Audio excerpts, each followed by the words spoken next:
우리 함께 읽었던 15절 말씀 그리고 읽지 않았지만 이어지는 16절 말씀까지를 생각해 보면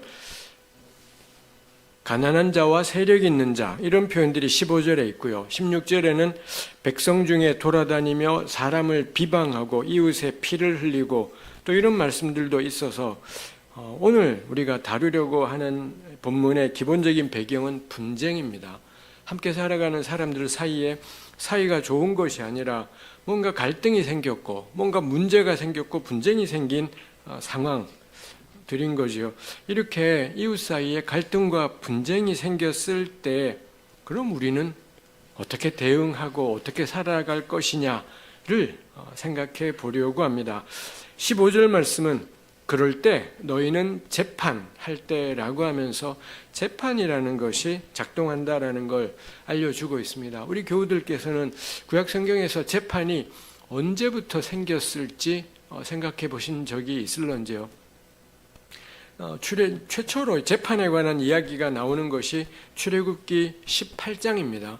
애굽을 떠나서 광야길 행군을 시작했을 때 그때 공동체 안에서 이런 일이 있었더랬습니다. 모세의 장인 이드로라는 사람이 있어서 이 이드로가 모세를 찾아왔습니다. 모세와 이스라엘 백성들을 찾아왔는데 보니까 모세는 하루 종일 백성들을 재판하느라 지치고 백성들이 뭐라 삶에 문제가 있다 보니 모세를 찾아와서 나 억울해요 라든지 이게 말이 돼요 계속 이런 항의들을 하고 그래서 모세는 하루 종일 백성들을 재판하느라 지치고 백성들은 자기 차례가 올 때까지 자기 억울한 것 그거 다룰 때가 올 때까지 계속 하루 종일 기다리느라 지치고 이걸 모세의 장인 이드로가 보았더라라는 거지요. 그 다음에 이드로가 어떻게 하느냐? 무슨 하나님의 백성들 사이에 재판이냐고. 하나님 백성들이 서로 사랑으로 조금씩 뒤로 물러나고 서로 귀히 여기면 되는 것 아니냐고. 이런 소리를 하면서 이야기했던 것이 아니라 그렇게 하지 말고 이 일은 당신 혼자 할 수 있는 일이 아니니까 다른 사람들을 세우라고. 그래서 이드로가 제안한 게 1000명 단위로 1명 1000부장, 100명 단위로 100부장, 50명 단위로 50부장, 10명 단위로 10부장 이 사람들을 세우라고. 그래서 가령 이런 여러 직분 중간에 세워진 중간 리더들이 있어서 사람들이 일단 거기 찾아가서 기본적으로 갈등을 해결하도록 하고 그래도 안 되는 문제들은 모세에게로 이렇게 이드로가 조언을 했더라라는 겁니다. 이드로가 방문하기 전에도 이미 모세는 백성을 재판하는 일을 하고 있었지만 이드로의 제안과 더불어서 이 재판 직무를 나누어 맡을 동료들이 동역자들이 세워지게 되면서 당연히 백성들도 대기가 줄어들게 되고 모세도 너무 과한 일에 사로잡히지 않게 되었더라. 이렇게 출애굽기 18장 내용이 전개되고 있더라라는 것입니다. 레위기 우리 지금 오늘 보는 19장 15절도 마찬가지죠. 너희는 재판할 때라는 표현을 통해 그리고 마지막에 사람을 재판할지며라는 표현을 통해 레위기 역시 무슨 사랑과 은혜로 살아야지 뭔 재판이냐 라고 생각하지 않는다라는 것. 재판이라는 제도가 존재하고 여기에서 다루어 가라 라고 이야기를 하고 있지요.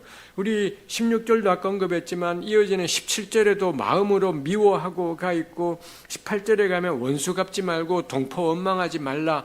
그리고 18절 마지막은 내 이웃 사랑하기를 내 자신과 같이 사랑하라. 이거 우리 오늘 저녁에 나누고 싶은 말씀이지만 가장 마지막에 결국 내 이웃을 내 몸처럼 사랑하라 이 말씀이 나와요. 근데 그 시작에 재판으로 시작하더라는 거죠. 재판하는 것하고 시비를 가리는 것하고 사랑하는 것하고가 같이 갈 수가 있구나 라는 것을 생각할 수 있죠.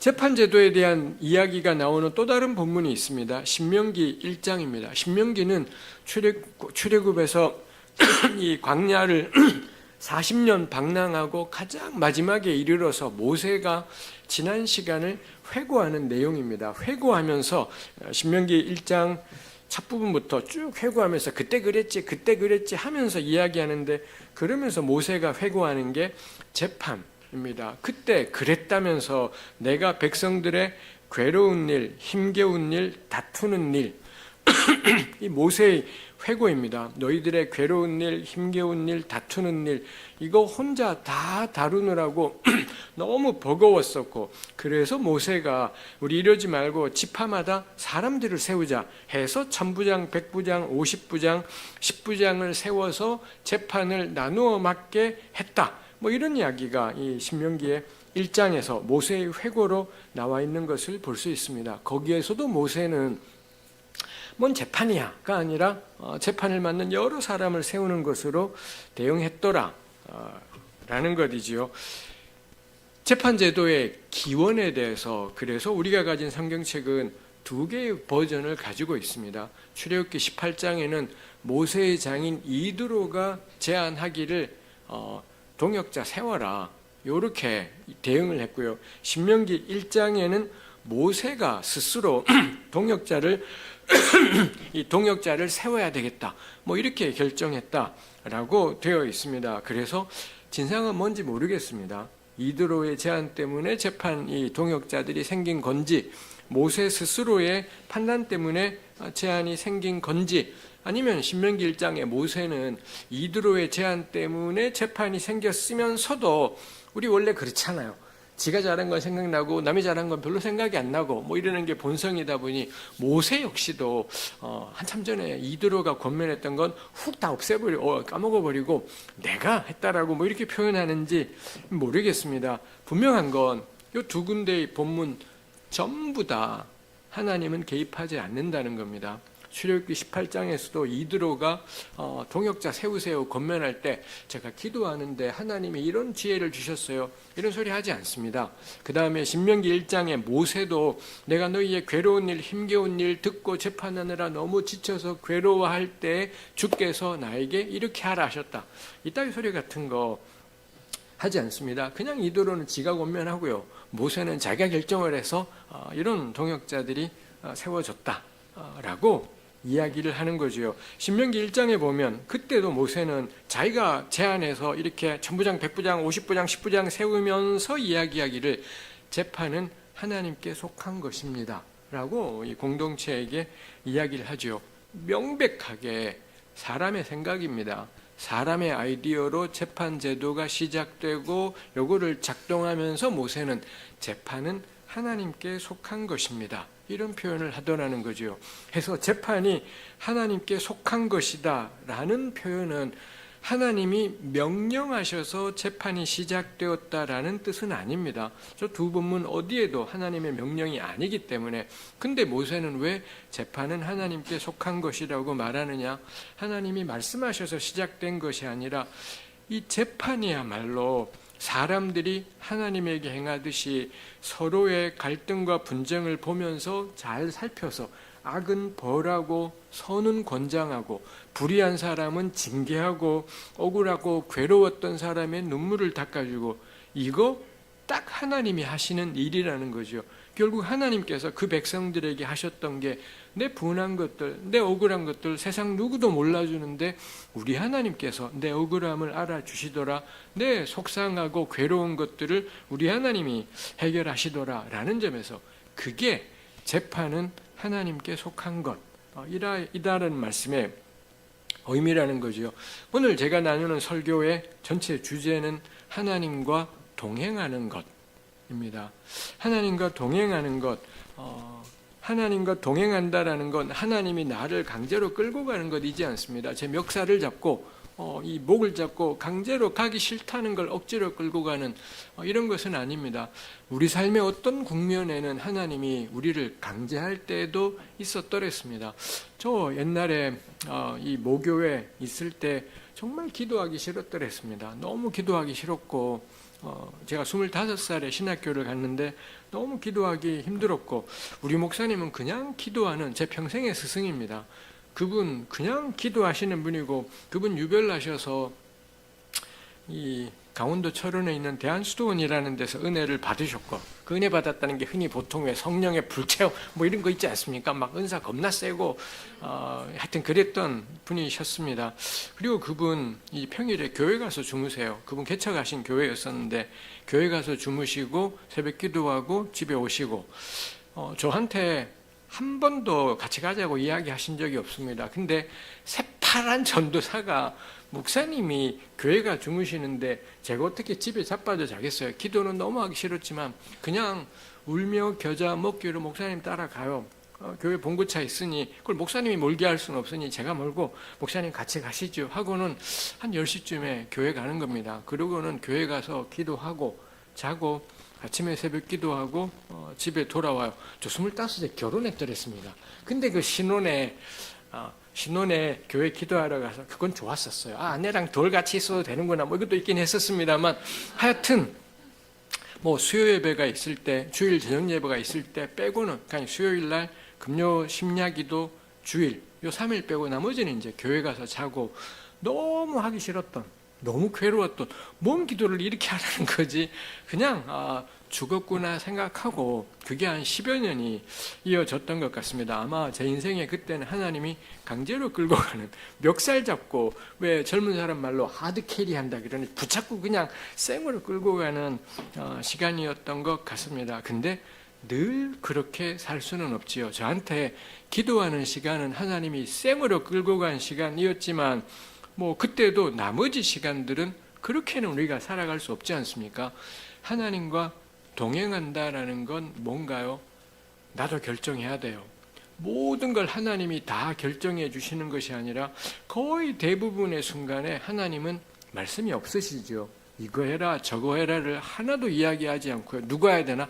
다 내가 해야 돼요. 내가 판단해야 되고 내가 결정해야 되고 우리 참 좋아하는 찬송가가 요즘 잘 안 부르지만 주님여 이 손을 꼭 잡고 가소서 있지 않습니까? 폭풍 흑암 속 어쩌고 저쩌고 늘 그거 원해요. 저 주님 정말 뭐 해야 될지 모르겠어요. 어느 거 해야 될지 모르겠어요. 주님 나 인도해 주세요. 겁나 열심히 기도하지만 눈 뜨고 나면 깨닫습니다. 인도하지 않는다라는 거. 누가 결정해야 되냐? 내가 해야 돼요. 왼쪽으로 갈지 오른쪽으로 갈지 요 일을 할지 말지 그 다음을 어떻게 할지는 전부 다 내가 해야 되지. 이거 기도 겁나 했더니 주께서 왼쪽이야. 거의 대부분이 사입일 겁니다. 하나님은 그런 식으로 말씀하지 않더라고요. 근데 지나고 나서 보니 그래서 그 순간에는 절대로 하나님의 명료한 응답은 없습니다. 내 생각입니다. 내 생각인데 우리가 교회 다니면 생기는 못된 버릇 중에 하나가 내 생각에 내린 결정을 주님이 이런 마음을 주셨다. 저는 헛소리라고 생각을 해요. 우리 청년들도 가끔 그래요. 큐티하면서 이 말씀을 읽는데 이 말씀 읽을 때 주께서 이런 마음을 주시네요. 제가 딱 붙잡고 물어봅니다. 진짜냐? 진짜 주께서 너한테 그 마음 주셨냐? 아니면 네 생각이냐? 계속 파고들면 거의 100%지 생각입니다.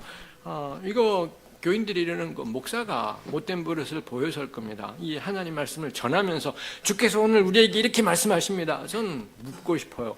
정말 주님께서 당신에게 그렇게 말씀하셨냐고 구라치지 마시라고 그냥 이 본문은 오늘 우리에게 이렇게 말씀하십니다. 이게 정확한 표현입니다. 저는 이 말씀을 통해 하나님이 우리에게 이렇게 말씀하신다고 생각합니다. 여기 정확한 표현입니다. 근데 목사님들이 주께서 오늘 우리에게 이렇게 말씀하십니다라고 지가 하는 말을 하나님 말씀이라고 자꾸 금치를 하네요. 금치를 하고 덧치를 하고 구라를 하고 그러다 보니 교우들도 그냥 말씀 묵상하고 이 말씀 보는데 저는 이런 생각이 들었어요. 요 정도만 나누면 될 거를 그걸 굳이 전 이 말씀 보는데 주께서 저한테 이런 마음을 주시네요. 거짓말하지 마십시오. 자기 깨달음에 금칠하지 마시고 긴 건 기라고 하고 아닌 건 아니라고 하십시오. 그래도 첫날에도 나누었잖아요. 날 역사는 나는 거고 안 날 역사는 안 나는 겁니다. 성령의 역사는 조작할 수도 없고 조장할 수도 없고 이런 것이지요. 하나님과 동행한다라는 건 그 폭풍 흑암 속을 내가 선택하고 내가 판단하며 걸어가야 된다 라는 겁니다. 괜찮습니다. 근데 지나고 나서 보면 그때는 모르지만 지나고 나서 보면 우리 다 고백해요. 그때 그 한 걸음 한 걸음 주님 나 인도하셨구나. 그 한 걸음 한 걸음 너무 그때는 괴로워서 어찌할 바를 알지 못한 채 이렇게 가고 저렇게 갔는데 그때는 모릅니다. 지나고 나서 되돌아보면 내가 온 걸음 하나하나가 하나님의 인도하심이었구나 인 거고요. 그래서 저는 청년들에게 늘 그렇게 권해요. 진로 때문에 고민되냐? 아무거나 해라. 니한테 돈 되는 거 해라. 남을 짓밟는 불의가 아니라면, 약자를 괴롭히는 그런 불의가 아니라면 A든 B든 왼쪽이든 오른쪽이든 다 하나님 인도하실 거라고 염려하지 말고, 이왕이면 니한테 돈 되는 쪽으로 정하고, 이왕이면 연봉을 10원이라도 더 주는 데 가라. 괜찮다. 전 지나고 나면 우리 모두 다 고백할 거라고 생각해요. 하나님 나와 함께 하셨고 내 걸음걸음 인도하셨다인 거죠. 그러니 지금 이 순간에는요, 일단 하나님께 열심히 기도하고 주님 제 길을 인도해 주십시오. 온 마음 다해 기도하고 예배하고 눈 뜬 다음에는 헛생각하지 마라. 하나님이 뭐로 징조를 보여주겠지 헛소리하지 말고 딱 앉아서 펼쳐놓고 조근조근 따져보고, 너 주변에 신실한 그리스도인 3명한테 뭐가 하나님이 기뻐할 거야 이런 헛소리 하지 말고 그냥 이 어느 것이 좀 더 나을 거야 물어보아서, 네가 진짜 모르겠으면 물어봐서 한 3명 정도가 같은 이야기하면 거의 그거 맞을 가능성 커. 그냥 가. 아니면 괜찮아. 다시 가면 되고, 어느 길로 가든 하나님 우리 인도하실 거라고. 그래서 왜 그 유명한 영어가 있잖아요. Don't worry, be happy. 괜찮아. 아무거나 해. 입니다. 저는 그럴 거다 싶어요. 그게 하나님과 동행하기라는 거죠. 하나님과 동행하며 살아가는 삶은 언제나 하나님 내 곁에 계심을 신뢰하는 삶입니다. 그리고 그러기 때문에 내가 판단하고 내가 선택하고 내가 결정하면서 그리고 내가 책임지면서 걸어가겠다라는 거죠. 해서 모세의 장인 이드로도 놀랍게도 공동체 안에 분쟁이 생겼을 때 하나님의 은혜로 해결하자 이런 이야기 하지 않아요. 하나님이 우리를 사랑하셨으니 우리도 서로 사랑하면 되지. 우리 살면서 느꼈잖아요. 갈등과 문제는 사랑으로 안 됩니다. 시비는 따려야죠. 어느 게 옳고 그른지는 따져야 되는데 자꾸 사랑으로 해버리니 속으로 온통 문제가 썩어 들어가서 골마서 난리법석이 나는데, 겉으로는 온통 사랑과 은혜, 이 정말 허망한 공동체. 속은 다 썩어버리는데 겉으로는 번지르르한 온갖 신앙의 말들이 난무하는 끔찍한 이 공동체이더라는 거죠. 그래서 이도로는 제안해요. 모세는 결정하더라 라는 것입니다. 19장 15절 말씀을 저렇게 정리할 수 있습니다. 재판할 때 불의를 행치 말라. 가운데가 가난한 자의 얼굴을 들지 말라. 세력 있는 자의 얼굴을 존중하지 말라. 우리말은 가난한 자의 편들지 말라. 세력 있는 자 두둔하지 말라인데, 저기 히브리말을 제가 직역한 것처럼 얼굴이라는 단어가 다 들어가 있습니다. 가난한 사람 얼굴이라고 들어주지 말고 힘 있는 사람 얼굴이라고 존중하지 마라. 그리고 마지막은 공의로, 제가 굳이 히브리어 단어를 적었습니다만 ጼ데크라는 단어, 오늘 계속 나올 단어라서요. 공의로 너의 이웃을 재판해라 해서 저렇게 A, B, B-A- 저런 식의 배열이 되어 있는 거죠. 첫머리에 재판할 때 불이행하지 마, 공의로 재판해. 되고 가운데는 그럼 불의로 행하지 않고 공의로 한다라는 거의 내용이 뭐냐? 가난하다고 해서 봐주지 말고 힘있다고 해서 봐주지 마. 이렇게 15절이 깔끔하게 정리될 수가 있겠더라라는 것입니다. 해서 재판에 가장 고려해야 될 요소는 뭔가요? 낯짝입니다. 재판에 연루된 사람들의 낯짝에 좌우되지 마라 라는 게 저희 19장 15절 말씀이 이야기하는 거죠. 저와 비슷한 것이 신명기 1장에도 있습니다. 너희가 너희 형제 중에서 송사를 들을 때 쌍방간에 공정히, 저기 공정히가 역시 히브리 말로 ጼ데크, 레위기에서 공의라고 번역된 같은 단어이지요. 공의로 판결할 것이며 그들 중에 있는 타국인에게도 그리할 것이라. 저것도 굉장하죠. 형제이건 동포가 연루되었건 외국인 노동자가 연루되었건 유일한 재판의 원칙은 뭐냐? 공의다, 공정이다 라는 겁니다. 저거 버거워요. 신명기 지금부터 2000 몇백 년 전이라고 했지 않습니까? 근데 지금 21세기, 전 세계 어디건 민주주의가 상식이라고 하는 21세기에 이르러도 자국민하고 외국인하고 동등하게 재판. 대한민국이 그렇습니까? 대한민국에 한국인하고 이 동남아에서 온 외국인 노동자하고 임금 문제로 재판이 붙었을 때 대한민국 법정이, 대한민국 법원이, 판사가, 검사가, 변호사가 그 동남아 노동자랑 한국 사람한테 공의로 낯짝 봐주지 않고 판결하겠습니까? 안 하더라. 21세기에도 이거는 이 말도 안 될 이야기일 겁니다. 근데 놀랍게도 지금부터 2000 몇백 년 전에 그 완전히 까마득한 옛날에 하나님께 이 신명기에는 저런 말씀이 있어요. 외국인이건 자국인이건 간에 오로지 고려할 건 뭐냐? 낯짝이 아니라 공의로운 판결이다. 이지요. 이분이 우리 하나님입니다.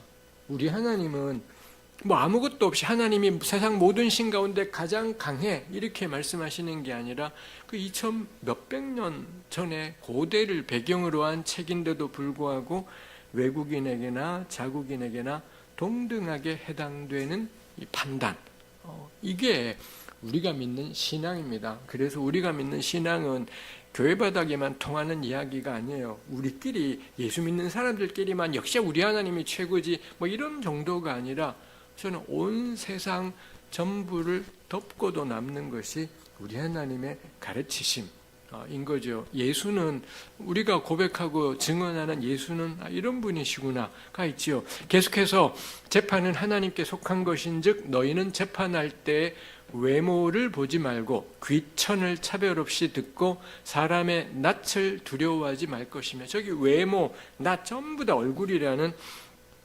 단어가 쓰여 있지요. 해서 레위기이건 레위기 19장이건 신명기 1장이건 재판의 핵심 키워드는 공의, ጼ데크이구나 라는 거고요. 그 다음에 그 공의는 뭘로 구현이 되느냐?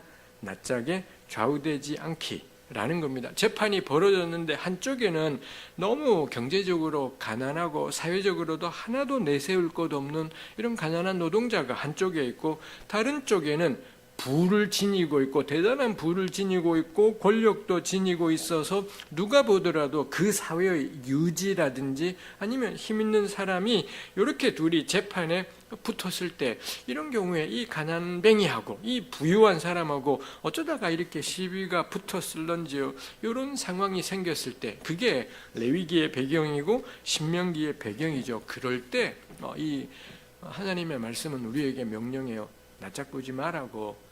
저 사람이 얼마나 목표에서 힘 있는 사람이냐, 그딴 게 뭔 상관이냐, 이쪽에 있는 사람이 얼마나 가난한 노동자이고 공부도 못했고 이런 사람이냐, 뭐 어쩌라고, 그게 무슨 상관이냐라는 거예요. 가난한 노동자냐 겁나 힘 있는 사람이냐 낯짝을 보는 것이 아니라 그들이 무슨 일을 했느냐, 오직 이걸 가지고 판단하라라고 말씀하지요. 놀랍게도 레위기나 신명기나 가난하다고 해서 봐줘서는 안 된다, 이런 취지의 말씀들이, 이 의미들이 포함되어 있습니다. 그래서 이런 구절들은 종종 맞아, 자꾸 가난한 자 막 그럴 것이 아니라 누구나 다 공평해야지 뭐 이렇게 이야기하게 되기도 하지요. 정말 맞는 말이겠습니다. 근데 동시에 기억할 게, 우리 어제도 구약의 가난한 자에서 고아, 과부, 외국인, 가난한 자 뭐 이런 이야기 했지 않습니까? 우리 하나님께서 고아, 과부, 고아의 아버지가 되시고 과부의 남편이 되시고 나그네의 보호자가 되시고 뭐 이런 식의 말씀들이 구약 성경에 참 많이 있습니다. 하나님이 이분들을 긍휼히 여기시구나. 이게 너무 중요하죠. 그러니 그 하나님이 우리를 사랑하신 겁니다. 우리가 잘나서 사랑한 게 아니라 우리가 완전히 바닥일 때, 나 아무것도 없군요라는 걸 깨달았을 때, 그때 우리가 하나님의 은혜를 경험하지 않았습니까? 그렇다면 고아 과부를 사랑하시는 하나님이 납득이 되죠. 뭐 이거 계속 제가 하고 싶은 작업이지만, 내가 죄인 되었을 때 주님 나 사랑하셨어요. 제 인생 바닥일 때 하나님 내 기도에 찾아오셨어요. 우리 다 그 고백하잖아요. 정말 개인적인 우리의 신앙 고백이지 않습니까? 근데 이런 개인적인 신앙 고백을 세속적인 말로 표현하면, 사회적인 말로 표현하면 뭐게 되겠습니까? 사회적인 약자를 사랑하시는 하나님. 세상에 온갖 사람들이 다 있지만 이 약한 사람들 곁에, 가난한 자 곁에 계신 하나님으로 세속적인 말로 혹은 사회적인 말로 표현되겠더라라는 거죠. 우리끼리 통하는 교회 용어를, 우리 안에서만 통하는 교회 바닥 표현들을 일반적인 말로 바꾸어 가기, 세속적인 말로 바꾸어 가기, 요거 우리가 해볼 수 있지 않겠냐라는 거예요. 그래서 기독교인들은 왜 저그들끼리만 통하는 말을 자꾸 하지 않습니까? 그러지 말고 일반화된 말로 우리의 가치들을 표현해 보자 싶은 거죠. 뭐 생각해 볼 수 있겠다 싶습니다. 그래서 가난한 사람들에게 필요한 건 동정 따위가 아닙니다. 저 집, 저 사람 재판을 해봐야 되는데 너무 가난해서 너무 불쌍해. 우리 너무 당연하지 않습니까? 가난한 사람에게 필요한 건 동정심 따위가 아닙니다. 내가 가난하다고 해서 부당한 대우는 받지 말아야지. 이게 가난한 사람들이 원하는 거지. 동정 따위를 바라고 싶은 것은 아니죠. 우리 교우들의 경제적인 형편들은 어떠십니까? 가난한 건 겁나 불편해요. 가난한 건 살아가면서 너무 불편하고 번거롭고 정말 온갖 가지로 정말 쉽지 않은 것이, 돈이 넉넉했으면 쾌적하게 해결될 문제들을 겁나 번거롭고 불편하게 뭐 쉽게 비유하면 남들은 차를 타고 슝 갈 걸 뒤지게 걸어가는 것, 가난은 굉장히 불편한 겁니다. 그게 다예요.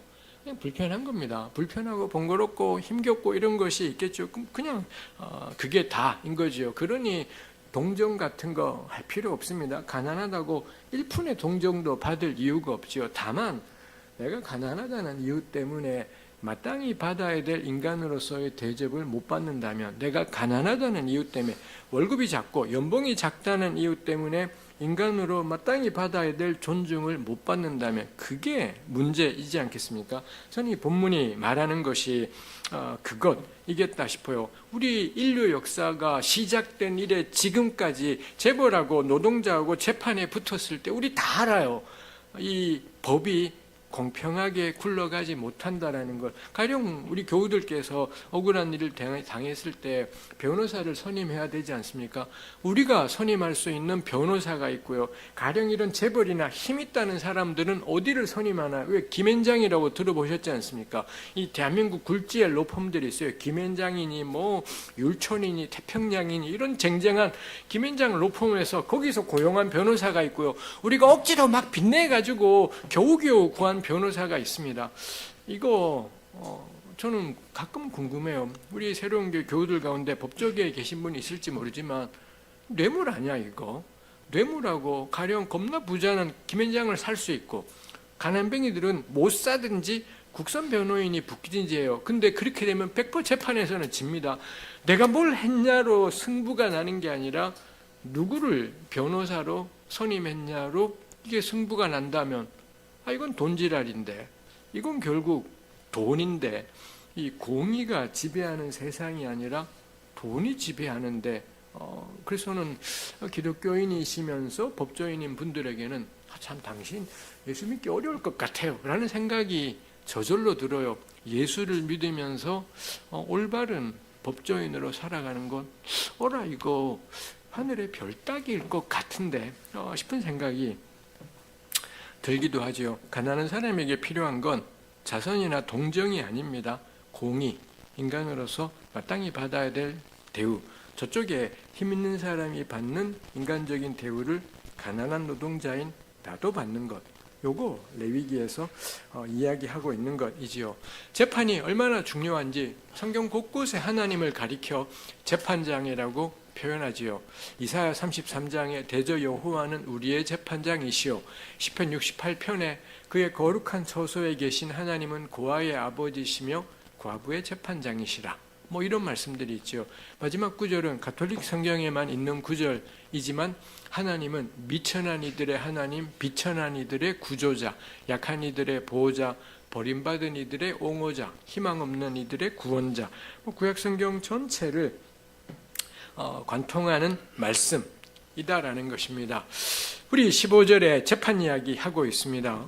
우린 재판장이 아닙니다. 우리는 우리 가운데 법조인이 있으실지 모르겠습니다만 저는 적어도, 그리고 우리 교우들 아주 많은 수들이 법조인이 아니라 일상에서 우리 그냥 살아가지 않습니까? 근데 하나님은 너희는 재판할 때라고 해서 마치 우리도 연관된 것처럼 이야기하시더라라는 거죠. 그럼 이게 무슨 의미겠습니까? 이제 이거는 묵상의 영역이겠지만 그렇겠구나. 우리도 그럼 이 땅을 살아가면서 끊임없이 나름의 재판을 해요. 법정에서 정식으로 참여하는 판사, 검사, 변호사는 아니지만 일상의 모든 순간마다 우리도 역시 가난한 자와 세력 있는 자 사이에서 늘 판결하며 판단하며 살아가는 게 성도의 삶이구나 라는 것입니다. 우리 교우들도 저도 역시 늘 일상 속에서 내가 어느 자리에 설 것인지, 어떻게 우리 주변에 있는 서로 갈등들을 어떻게 나는 판단하고 분간할 것인지, 그거 하나님과 동행하는 삶이다라는 것입니다. 그 다음 오늘 본문이 35, 6절입니다. 제가 어제 생각해보니 7시 넘어까지 막 설교했던 것 같아서 제가 온 힘을 다해서 7시 전에 모든 걸 다 끝내버리리라. 이게 오늘 저의 목표입니다. 은혜로운 설교를 다 때려치고 7시까지 끝내자. 이게 목표이고, 할 수만 있다면 50분에 끝나버리면 더 기쁘겠다 싶은 마음이 있기도 합니다. 15절하고 35, 6절이 있습니다. 보시다시피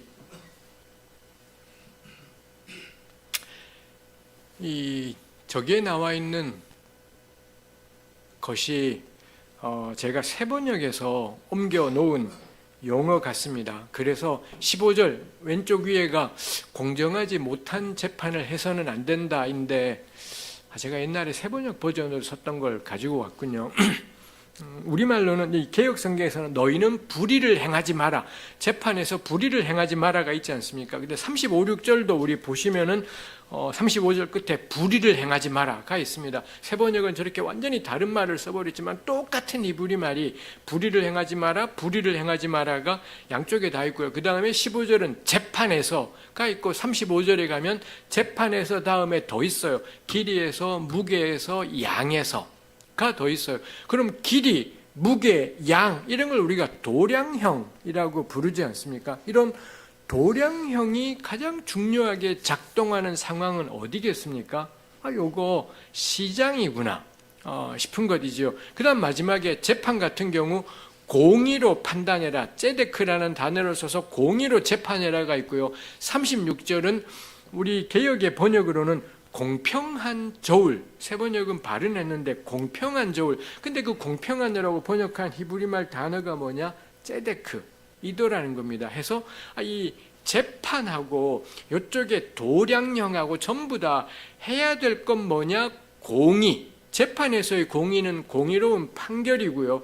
도량형에서의 공의는 공의로운 저울, 공의로운 추, 공의로운 에바힌, 뭐 이런 에바니 흰이니 다 부피와 이런 액체를 재는 단위, 뭐 이런 것들 이겠습니다. 그래서 저 본문을 보게 되면은 이 고대 이스라엘 사람들은 재판하고 도량형하고가 같은 목적을 가진 활동으로 생각을 해요.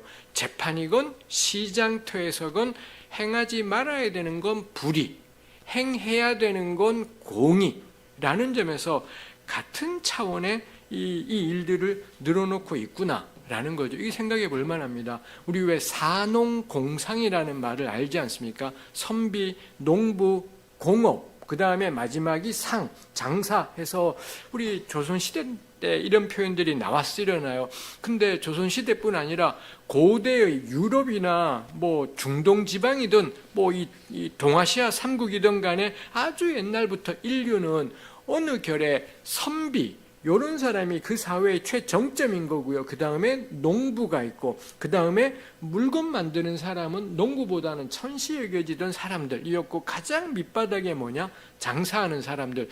요 일종의 신분 질서는 진짜 오래된 인류의 관행 이었다라는 겁니다. 뭐 지금도 그렇지 않습니까? 지금도 그래서 우리는 여전히 우리 아이들에게 공부를 잘한다. 그럼 이 선비와 연관되는 것들, 그러다 보니 뭐 법조인이니 뭐니 뭐 이런 이야기들이 나오게 되는 것이 있죠. 지금은 그래도 많이 바뀌었다지만 여전히 이런 것이 있습니다. 근데 우리 저 15절과 35, 6절의 15절의 재판은 가장 정점인 권력의 최정점입니다. 근데 35, 6절은요 장사하는 사람이기 때문에 아마 고대 세계에서의 가장 밑바닥 계층 사람이었을 겁니다. 근데 레위기는 이 두 개를 나란히 놓으면서 재판장이건 장사하는 사람이건 평생에 지켜야 될 건 불의를 행하지 않고 공의를 행하는 것, 각 직업에서 해야 될 가치가 뭐냐로 이 두 개의 극단적인 직업군을 나란히 늘어놓고 있더라라는 것입니다. 우리 짚고 갈 만한 게 레위기는 이 하나님의 말씀은 직업의 귀천을 단번에 박살내버리는구나 라는 겁니다. 재판장이시건 장사하는 분이시건 불의는 행하지 마십시오. 공의를 행하십시오 라는 차원에서 하나로 만들어버리는 것이 있지요. 예수 믿는 건 좀 그런 거라고 생각해요. 우리 여전히 다 알아요. 대한민국을 우리 몇십 년 살아오면서 대한민국에 잘 나가는 직업이 있습니다. 잘 나가지 못한다고 생각되는 직업이 있습니다. 우리가 교회 다니고 기도하고 예수 믿는다라는 건 뭔가요? 그딴 생각이 사라져 가는 겁니다. 뭐가 좋은 직업인지 뭐가 좋지 않은 직업인지에 대해서 누구나 그렇게 생각하는 것들을 다르게 생각해 가기 그렇지 않다라는 것. 말로만 주둥이로만 직업엔 귀천이 없어요 라고 하는 것이 아니라 정말로 우리 생각 안에서 이 귀천이 없다라는 걸 만들어가는 것이 필요하겠다 싶어요. 제가 언젠가 한참 전에 지방에 어디 이 강의를 설교를 갔었었고요. 돌아갈 때 그 교회 권사님이 부득부득 담임 목사님한테 자기가 이 목사님 이 역까지 기차역까지 자기가 태워 모셔드리겠다고 부득부득해서는 그 권사님이 저를 모시고 기차역까지 데리고 가면서 그랬던 이유가 저한테 질문이 있어서였었습니다. 그러고는 그분이 물으시는 게 자기가 음식점을 하고 있다고, 음식점을 진짜 오래 했는데 음식점을 하다 보니 저녁이 되면 6시쯤 되면서부터는 술을 팔아야 된다고 자꾸 술을 팔라고 하는 말들이 있어서 이제 야금야금 술을 팔기 시작했대요. 근데 이 권사님이 고민이 되신 거죠. 권사가 술을 팔아도 되겠습니까 목사님? 하고 저한테 질문하시는 겁니다. 차마 그분 교회 목사님한테 묻기에는 쪽팔리기도 하고 뭐 이러다 보니 저는 이제 한번 설교하고 휙 가버리는 사람이다 보니 저한테 그런 질문을 하신 거죠. 제가 뭐라고 답했겠습니까? 하여튼 뭐라 나불나불 제가 그분에게 답을 했더랬습니다. 그리고 제가 돌아와서 우리 청년부 계속 있으면서 어느 날 깨닫게 된 것이 아니 왜 술을 파는 권사님은 내가 그리스도인으로 술을 파는 것이 하나님 보시기에 괜찮을까요? 라고를 질문하는데 왜 변호사인 형제는 나한테 그거 내가 하나님의 사람으로서 변호사를 하는 게 괜찮을 거라는 걸 왜 묻지 않지? 의사를 하는 자매는 왜 내가 하나님의 백성으로 의사를 하는 것이 타당한지를 왜 묻지 않지? 라는 생각을 하게 되었습니다. 자기 새끼가 혹은 우리 자녀가 삼성에 다니고 LG에 다닌다. 그 누구도 하나님 보시기에 이게 합당한 일인가를 아무도 질문하지 않습니다. 근데 뭐 술을 판다든지 여기 계시는 분들은 늘 그런 마음 때문에 괴로워하는 마음들이 있더라라는 거지요. 저는 그 권사님 덕분에 배우게 된 것이 있습니다만 기독교인이 전부 다 술을 안 팔면 우리 작년 계엄처럼 미칠 것 같은 상황 속에 어떻게 술 한 잔 먹지 않고 살 수가 있겠습니까? 너무 이거는 저는 개인적으로는 우리 청년부한테나 저한테나 술 네 하고 싶은 대로 해라. 술 안 마시는 것하고 예수 믿는 것하고는 단 10원어치도 연관되는 것이 없다고. 예수 믿는 건 술 안 마시며 살아가겠다라는 결정이 아니라 내 평생에 공의롭게 살아가겠다라는 것, 고아와 과부와 나그네의 편에 서겠다라는 것, 이게 예수 믿는 것이지 술 가지고 신앙 표현하지 마시라고 했더랬습니다. 우리 청년들에게도 그거 나누었더랬습니다. 우리 형제 자매들이 가지고 있는 직업은 하나님 보시기에 타당한가요? 당신들은 하나님 앞에서, 우리는 하나님 앞에서 우리의 일들을 해가고 있는 것인 건가요? 누구나 물어야 돼.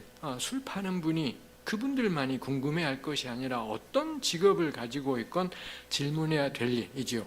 어떤 직업이든 다 하나님께서 주신 직업인 겁니다. 어떤 직업이든 다 하나님 보시기에 합당한지를 스스로 물어야 되는 직업이겠다 싶습니다. 그러면 다시 돌아와서 그러면 공의의 저울, 공의의 추라는 건 뭐겠습니까? 사실 요거는 곰곰이 따지면 납득할 만하지요.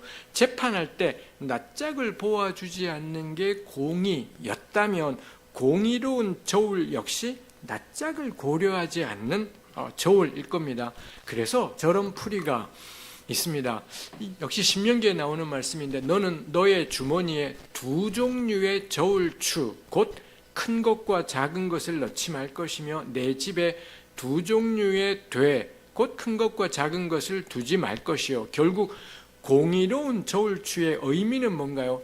두 개 가지고 있지 말라는 거예요. 고대에 그랬다라는 거죠. 자기가 물건을 떼올 때 사용하는 저울이 있고 그 다음에 소비자에게 물건을 팔 때 사용하는 저울이 따로 있는 겁니다. 둘 다 같아 보이는데 모양은 겉으로 생긴 모양은 똑같지만 사실은 무게 조작이 되어 있는 거죠. 해서 사올 때 사용하는 잣대하고 팔 때 사용하는 잣대 서로 다른 두 개를 가지고 지 입맛대로 요걸 꺼냈다가 저걸 꺼냈다가 이랬다라는 겁니다. 이게 이 두 종류의 저울추라는 거고요.